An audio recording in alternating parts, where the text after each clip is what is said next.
one game left on the schedule, but how would you evaluate your first season as offensive coordinator? Up and down. Obviously you want to win them all. Like, to be special. But it's been fun. I've had a great time doing it. I wish we had a couple more victories, obviously. Some of those games were close. Those are always the tough ones. But I mean, it's been great. It's been fun. But obviously, the quarterback room and hanging in there with those guys, and then being able to get in more, I guess, contact, be connected more with the rest of the team. That's been the fun part about it. But obviously, you learn a lot. And you always get frustrated. You're going, dang, man, this call or that call. You get more. You take more home. You always take stuff home with you, especially when you're coaching quarterbacks. Like it's a no-win situation in a funny way, because the quarterback always feel bad if you don't do well. But now you're taking plays. You take like everything home with you all the time. So that's the part. It's like because you always feel bad. Like I could have done this, could have done that better. So yep, gotta keep them better. But it's been a blast. Jim, I asked this kind of knowing that your job and your goal is to score probably every time you have the ball. It is. But you look at Utah's point production. Yeah.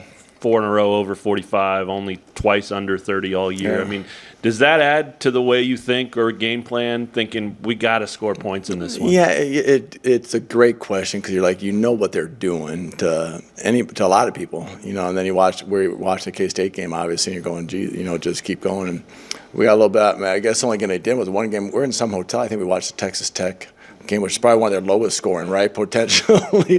So it gives you hope, okay, maybe they don't score all the time on everybody. But no, it does. You have to be careful. It's like how do you say this?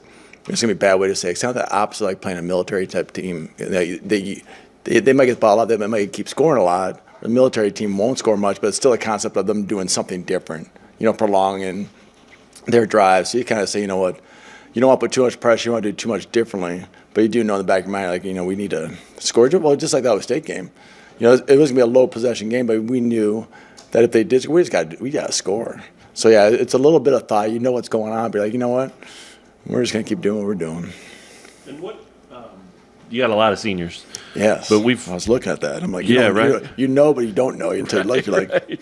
We've chronicled your relationship with Jalen throughout this whole thing, and if you win, you get another game with him. If you don't, this is it for you. What's your emotion surrounding going out there, guaranteed one final time with JD? And that's what you do. You live in that moment. You don't live in the what ifs. Because you feel it. You know what's out there, but you just gotta say, hey, let's live this. Just like live in the moment, like we do a quarterback play. Live in the next play, the next game and whatnot. So we're like, hey, let's just go play this game and see what happens.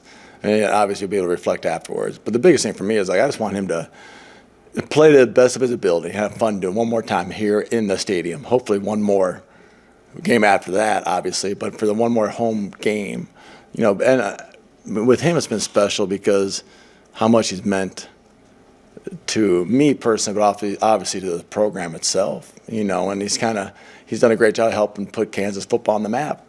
That doesn't mean you're going to win every game, but he's brought that, hey, KU football matters. And that's what's been really cool about that. And then just him, when you're with somebody for so long, 5 years, you create that relationship with him. You're like, yeah, he becomes part of your family, like I said before. So it's a pretty neat thing.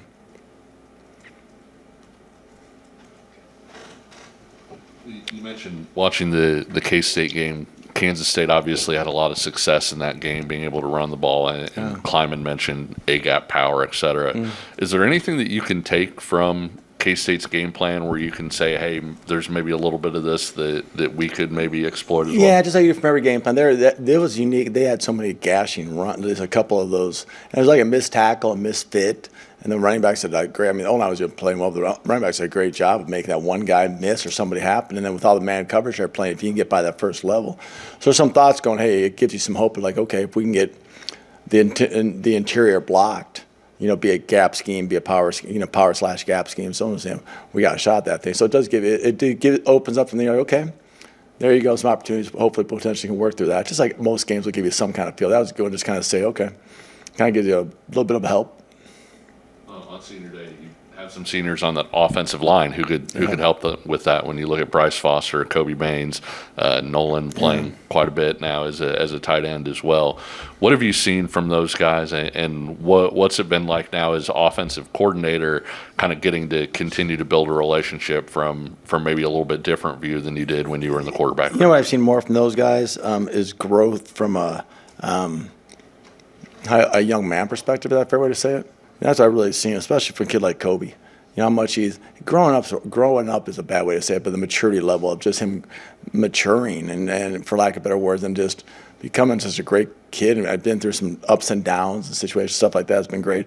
And watching guys like Nolan and those guys start having success late in their career. Not many guys will stay around for a long period at schools that maybe they're not playing as much. He's been through injuries too, so I think that's what that meant so much is the ability to stick with things and keep fighting through things, and that's what it's been so.